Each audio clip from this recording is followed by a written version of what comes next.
Hey, what's up, guys? Crai here. Today's gonna be a little different pod. It's kind of just me up here today by myself. My other pod mates, Devin, Aaron, Damian, are feeling a little under the weather, so I'm kind of holding down the fort. And we're gonna kind of switch it up this week. We're not gonna have a bunch of topics and this and that. It's actually gonna be a short episode, and I might even have Damian stop by. We'll see how it goes. But honestly, I don't want that mofo next to me because he's sick. But we'll see how this goes. I'm just going to kind of rant. Just kind of talk about what's going through my crazy-ass head that all of you who've listened, all 30 subscribers, love y'all, have come to know and love. So pretty much, I'm not a very complicated dude. I try to keep myself on a straight, simple path, just doing simple things. You know, I don't want to say I'm stupid as fuck or not intelligent, but I try to just keep things simple. Like I said, I don't like to overthink things. I don't like to dwell on things, hold grudges. I don't even like to go farther than things need to be sometimes. I like to just keep it nice and simple. And kind of doing this pod is a huge step for me in my own growth as a person because it takes me out of my comfort zone. I mean, honestly, my comfort zone is when my buddies up here laughing, bullshitting. But I mean, putting yourself out there in front of people to hear what you got to say or even think is a pretty big deal if you're not accustomed to it. And I want to say this for all the people that, have thought about starting a podcast or even talking to people openly and in public areas. It's not as bad as it thinks. Like even right now, I'm sitting here relaxed, chilled, because I've done this quite a few times. But the only way to get to this point is by putting yourself out there and doing these kind of things. Take, for example, I have a buddy of mine. His name will go unknown. Love you, my guy. He just got out of his 2-year service in the Air Force. Much props to him. It took a huge leap of faith to get to that point of even joining the Air Force. Knowing and hearing about these things where people say they brainwash you in the Army and this and that and you lose your free will. Nah, my friend took that leap into it. And before that, he was the most shy dude. He was real in his shell, never got out, spent hours a day on the game after working, just, living a life that normally you would think you don't want to live. Just being a hermit, going inside of himself. And it took him recognizing that and saying, I need to make this change to take that step and do it. Now, that sounds like the easiest thing. And a lot of y'all listening have already done that. And so you're looking back, maybe thinking, and maybe forgetting, man, what was that first step like? But that first step is the most important step. And it's also the most feared step for a lot of people. I got another friend of mine, known for years. Real good dude, real funny dude, wants to be a comedian. And he's got some jokes, could be improved, but shit, anything could be improved. And he is just seemingly afraid to take that step to even start his life. He kind of does the thing my other buddy from the Air Force used to do even now. He goes to work, gets home games, sits in this little shell of a spot. But he knows that taking that next step will open up all these possibilities and doors for him. He's just kind of afraid to do it. And it's not a knock on him. But a lot of it stems from no one guiding or giving you the guidance and strength and courage to do that. A lot of times people say, oh, I can do it, man. I know I got to do it, yada, yada. You'll never get to that next place if you don't push yourself. And a lot of that, like I just said, has to do with the people guiding you. We go to school, right? We go to school. We go to these institutions, even college. And there's not people there that are guiding you to the next step. They're very few and far between. They're there to teach you what they think you need to learn, like math beyond multiplication, division. Because honestly, who uses calculus in their everyday life? They're teaching you shit in science that could possibly be great things if you want to continue on that career path. They're teaching you shit, a class called aquatic sciences. What the fuck is that? I mean, if you're going to be a diver, get it. Please go down there. Go down to those depths. Do what you got to do to help us advance as a society and learn those things. But if you're not being guided in real ways, nothing's really going to change for you as a person. And they should start teaching that in school so you realize that. Like how to manage a checkbook. They should teach you that shit. How to budget. That should be your first class in middle school. How to properly manage and save your money. How to properly use your time to efficient lengths. They don't teach you that shit. They have you sitting there reading out of a workbook, reading out of a textbook off of these basic things that they think you should know. And I think that needs to change in a real way. You have so many kids and young adults not wanting to go to school, wanting to avoid that, skipping it, because they don't want to sit in the monotony of the continuation of meaningless things being thrown at your face, when really you should be sitting down with them teaching, yo, if you want to get a house, here's the steps you got to take. If you want to be able to start your own business, these are the things you got to do. That is severely lacking. That's why these kids nowadays, even back in my days, don't want to be around school. I didn't want to be around school because I thought it was silly. I thought, okay, so let me start over. All through my younger years, grade school, middle school, junior high, all those things, I studied real hard. I got great grades. Parents are always, mom was always proud of me. Grandparents as well. People that are important to me always rewarded me for doing those good things in school. I got to high school, and I didn't really have that same, what's the word for it? Foundation of reward for doing good.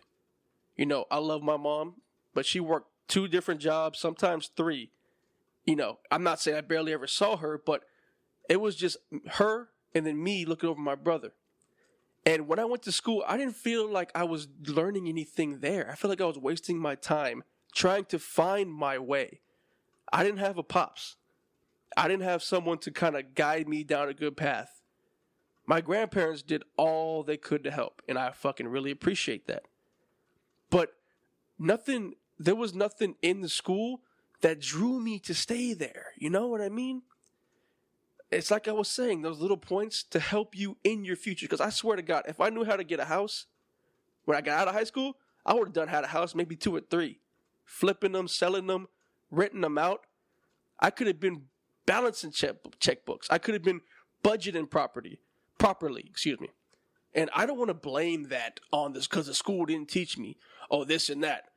But your parents want great things for you.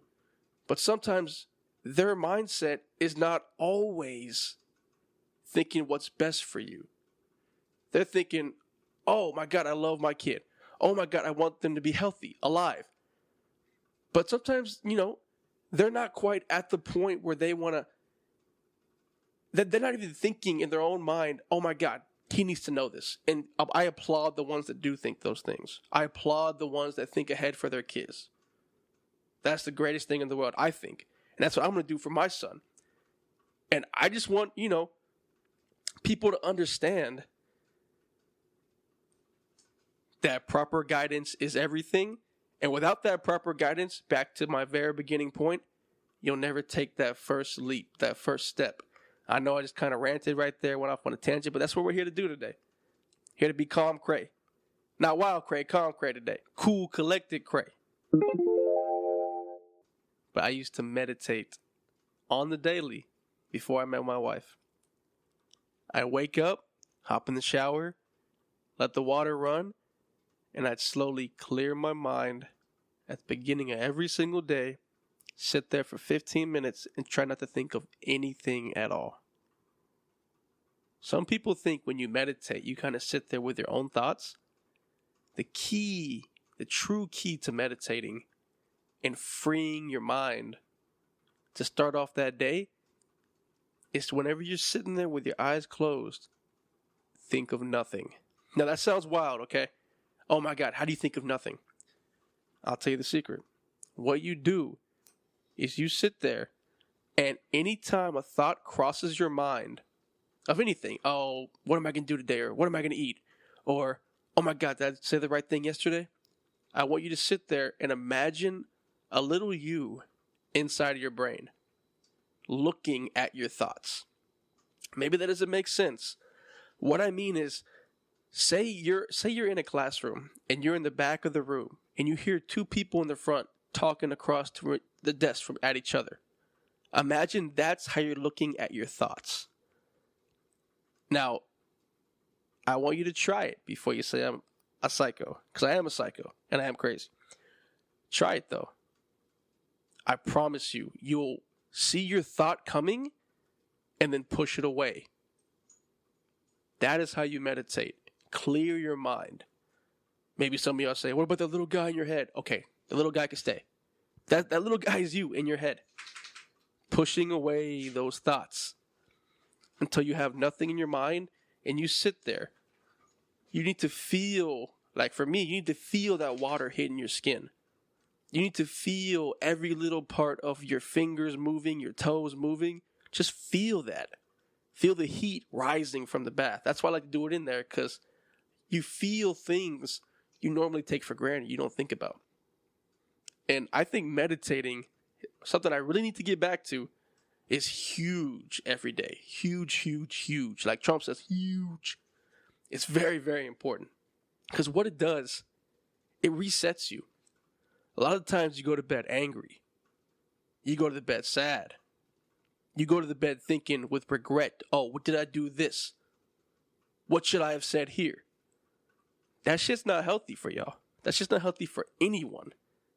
Because what that does is holds in things inside of you that sit and fester and need to be freed, need to be let out. You need to open that barn door and let that stank out. You know what I'm saying? Like, it sounds so simple, but meditating like that is not the most easy. You can get it though. And once you get it, I promise you'll feel so good every day. Because what it does, it cleanses you. You take a shower, you're washing your body, you clean your outside of your body. Who cleans the inside of your body? You got to. You got to do that. When I started doing that, my life changed before I met my wife. Before I met her, I was a wild boy. I was like, wild. Like, I would go out. Okay, maybe not so wild, but I would go out and I would find, I had a buddy who sold acid.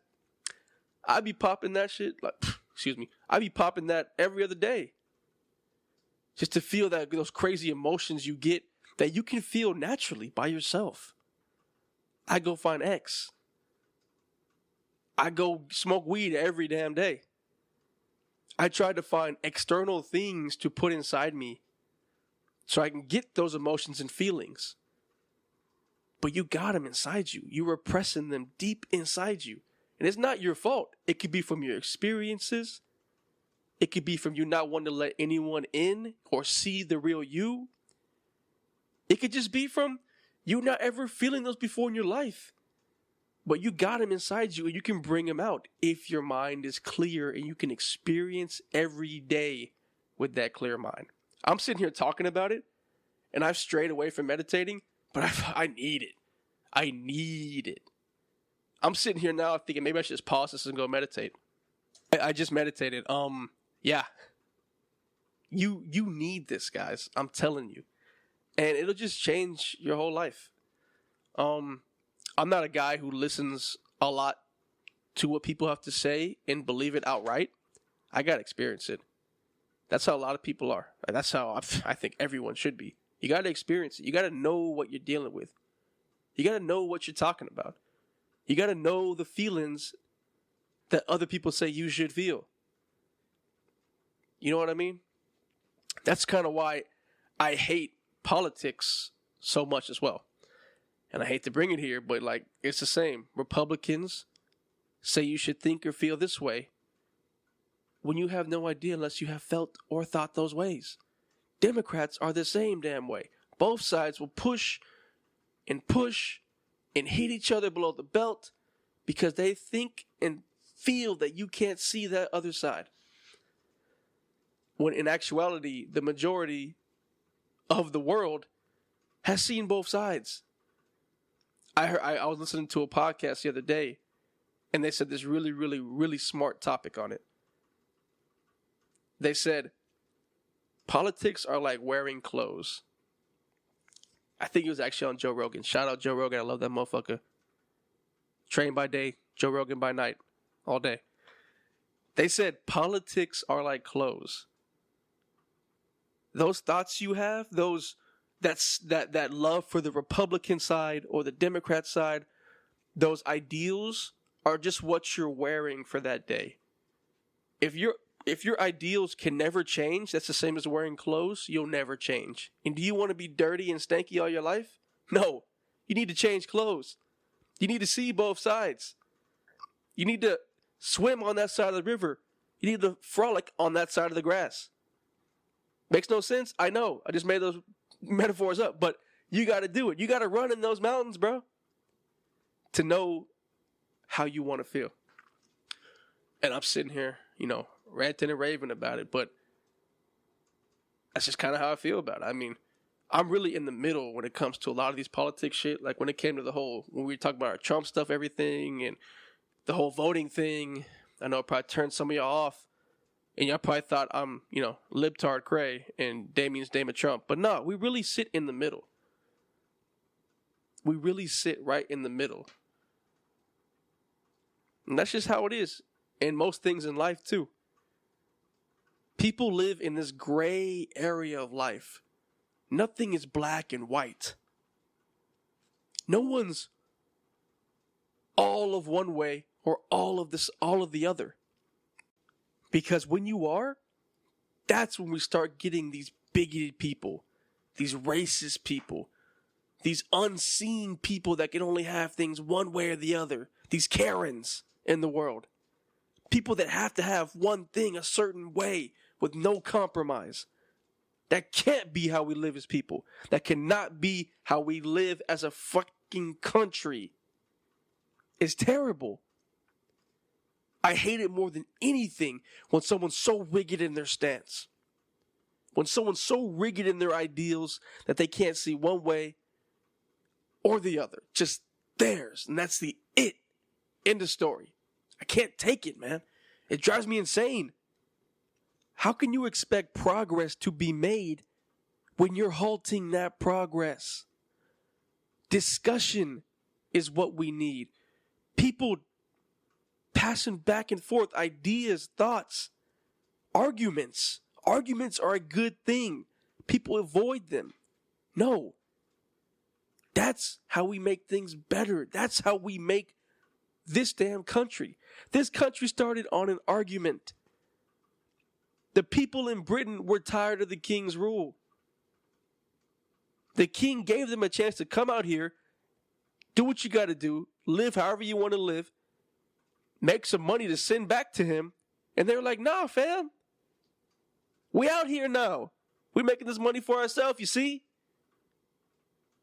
We ain't having it, B. I'm sorry they got New York accents, but that's how I imagine the settlers with New York accents. Yo, what's happening, B? We ain't taking this shit, king. You feel me? You want a Tim to the face? Nah, but that's how we started. That's how we've governed this country, with arguments and discussion. Because only with those two things can people see both sides. Can people understand how others feel? Empathy. We're lacking that a lot, especially nowadays. If you like one camp or the other, politically wise, you're unspoken to by the other. It's never been like that, and that's wild, and that's only going to get worse and worse unless we as people change and try to encourage discussion, encourage these things that can bring us together in the end. Because I know from having my own friends, which we do every damn week here at the podcast, you start chatting and everyone agreeing, you ain't being real. You don't really feel that way. Show your opinion. Show what you mean. Show how you feel. We need more of that. I didn't plan for this episode to be very long. It's gonna be short.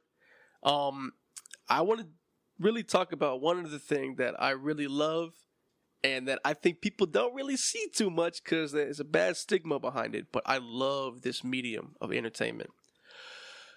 Anime. All right, cue the laughs, cue the laughs. I love anime. I've been watching anime since Toonami days. If anyone knows what that means, that's like when I was a little kid, probably early 2000s, when I was young, maybe even late 90s. They had shows Saturday night on Adult Swim. I probably should have been watching Adult Swim anyways, but you know what I'm saying? You know, I gotta watch my Futurama and my, Family Guy. And we watched anime too on there. They'd show up with Dragon Ball Z. They show up with Gundam Wing. Old classics like Show, One Piece, early Naruto. Like, these animes really, really got me through it when I was a kid. I even followed the manga on them. I go on Walmart and I'd go buy the little Shonen Jumps every week. Shonen Jump is like a little magazine that has like 5 different mangas in it. You can just read it all at once. It was freaking sick. And I just love anime. I've still watched it today. I still read it today. But there's a little bit of a bad stigma behind it. It seems to be that if you watch anime, you're for whatever reason a loser, a dork, someone that's not quite the same as everyone else. And that's, to me, that kind of ticks me off. Now, I know it's changed and anime's become a huge deal now. People are kind of jumping on the bandwagon with these new shows like Demon Slayer and My Hero Academia, which, by the way, are grade A produced and made by great studios. I can get into all the studios and who makes them, top-notch artists and drawers, guys that should be recognized. But these same guys made our favorite shows back in the day. They made those shows like Yu Yu Hakusho. They made those shows like Full Metal Alchemist. These same guys, but they're getting the love now for whatever reason. Because I guess, like everything, it's a cycle, and anime is cool now. Maybe in a few years it's not cool anymore. I don't know. I've been a fan forever. I just hate that stigma behind it. That if you watch cartoons, which essentially they are, you're viewed as a kid still. I mean, honestly, cartoons have been around since the 50s with the early Mickey Mouses, the early stuff, old, Betty Boops and all that. And, I just don't know why cartoons don't get the recognition that they deserve. Now, anime should definitely, because inside of anime are themes that just blow your mind with how mature they are, themes that deal with death, themes that deal with the coming of age, themes that deal with people changing to protect someone they love, to grow as a person. Maybe you don't see them in cartoons as much, but in anime you do. And I guess that's the disconnect that people find with it. And, I'm not hating on people that don't like it. You don't like what you don't like. And you like what you like. But honestly, you give anime a chance, it's hard to not like anime. Like, one of my all-time favorite animes is One Punch Man. Now, One Punch Man was made, I believe, 2012. Oh, no, 2014. I'm tripping. So it's not old by any means. It's only 6 years old. But the comedy in that, the artistry, and the actual deep themes when you really watch it from just not a laughing perspective are all there. It's about a guy who can beat everybody in one punch. It basically falls on the tropes of all anime. Oh, this guy's so strong, he's going to punch you out, and you lost. But this guy beats everyone with one punch. And he's actually tragic. It's actually really, really sad for him, although it's funny for us, because these villains go on huge diatribes and huge monologues of how they're the greatest and what they're going to do once they become the top. And you see them fighting other heroes that can't beat them. But this guy comes in with one punch, and it's truly tragic for him because he wants a fight. When you really see past the comedy of him beating anybody by flicking his finger, they die, which is kind of hilarious, is that he is sad after every single battle because he wants a fight. He trained all of his life for what? Nothing? And it kind of points at humans themselves as people want competition. People need competition. They need other ideas to challenge theirs, to rise them up to a higher level. Otherwise, you just stagnate. You stay sitting there like a flat line, just going across. There's deep, deep meanings behind these animes that really draw me in. Like, there are long-running shows like Naruto or One Piece or even Dragon Ball Z. There's not many themes behind Dragon Ball Z except, you can buy hair dye and change your hair color, which is kind of sick. But, I mean, those shows have them in there, too. You just got to really sit and watch. I mean, I don't blame you for not wanting to sit behind 1,000 episodes like One Piece has. I don't blame you whatsoever. But check out these shows like Fullmetal Alchemist, for example. It's 50 episodes. But so are some of your favorite TV dramas that are 5 seasons, 15 episodes each. You know what I'm saying? And Fullmetal Alchemist will have you sitting there at the end of it with your mouth wide open and in awe. I don't want to get into the details of Fullmetal because that's a classic right there. And I don't want to ruin it. And if you have watched it, you know what I'm talking about. But there's a lot of anime out there that can really, really draw you in and have you thinking about even your own place in this world. There's one anime on Netflix now. Most of y'all have Netflix, so I really recommend to go watch this anime. It's called Parasite. It's about this kid who's a regular dude, kind of nerdy. He goes to school, whatever, all that good stuff. And an alien invasion comes down to Earth. It's very quiet, very silent in the night, and it sneaks in and controls your body of the people. It's a very overt, quiet invasion. And this one of the aliens goes into this boy's body, but it doesn't control him fully like the other aliens. And that's just the premise of it. So the boy kind of has control of this alien who's stuck pretty much in his hand. He can talk in his hand, mouth things. It sounds kind of funny, but this show is very, very deep. It's very mature too. It's got a lot of blood, gore. I typically love that shit in my anime. But it's more than that. The themes, the deep messaging, the coming of age of this guy growing up, changing after seeing death. The villain is one of the greatest villains in anime because he's not just a villain who wants to kill you and beat you up. No, this dude's trying to take over the earth in a very quiet way because he knows he'll lose to everyone if he just comes out and says, yo, me big strong, me kill you. No. He's got to be smart and take it over piece by piece. And that's what makes him so frightening.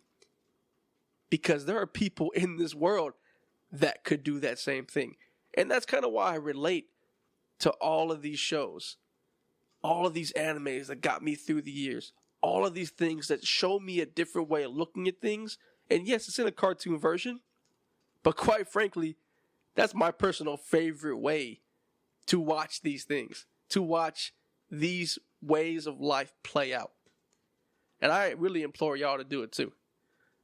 And by the way, Hunter x Hunter is another great one. I can go on and on about great anime. Maybe one day I'll give a whole top 50 list and maybe some of y'all can check them out. But I really recommend, if you want to find a medium to just sit you down in your seat and have you enjoying throughout, check out some animes. I started looking up these quotes every single day. I check them out when I wake up, and they just kind of give me a nice little sense of peace, a nice little sense of understanding of other people's brains, because people make these quotes. People write these down, whether they copy them, whether they get them from somewhere else. Someone put these down. It just kind of makes you think, wow, someone thought of this nice saying to say, or someone thought of this profound thing to let other people know. Like today's was, Quote of the day by Josh Billings. Laughter is the sensation of feeling good all over and showing it principally in one place. When I think about that, I just kind of think, that's kind of how I live every single day. Like when I'm laughing at a funny joke or whatever, of course I'm laughing out loud, but it just makes you feel good when you hear something that brightens your spirits. And to show it, it's just a nice feeling for yourself and for others around you. I mean, what else can you really say about that? The love quote of the day is, "My heart is like a singing bird," by Christina Rossetti. Don't really get that one, but that's nice. Thank you, Christina. Art quote of the day. I said art, by the way. "The portrait of my parents is a complicated one, but lovingly drawn," by Joyce Maynard. That's kind of gay. Okay. Nature quote of the day. "The ocean moans over dead men's bones." Yo, that rhymed, and it sounded like it came from Pirates of the Caribbean. I'm loving it. Thank you, Thomas Bailey Aldrich. That was kind of fire. The funny quote of the day. "If you want a guarantee, buy a toaster." Clint Eastwood. Yeah, not really getting that one, Clint. Thank you for your movies in the past. I never really saw any of them, to be honest. But your son's pretty funny, and keep up the good work of churning out babies. Oh, wait, you're 90. You're not churning out any babies. Never mind. Yeah, but I just like checking out these little quotes of the day and shit. They're kind of funny. Like this one right here is actually really fire too. "Even a true artist does not always produce art," by Carol O'Connor. Yo, that's deep as fudge. Because when I really think about it, every week we come in here, we put out a podcast. Some of the times it's not the funniest quality, it's not the best quality. But we put it out. We're putting in work. That's the only way we're going to get to where we want to be in our podcast game. Like, I don't know if we've actually ever talked about our goals as a podcast.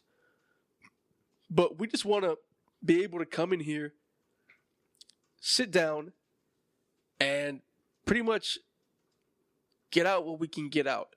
Put out what we feel and what we think people want to hear.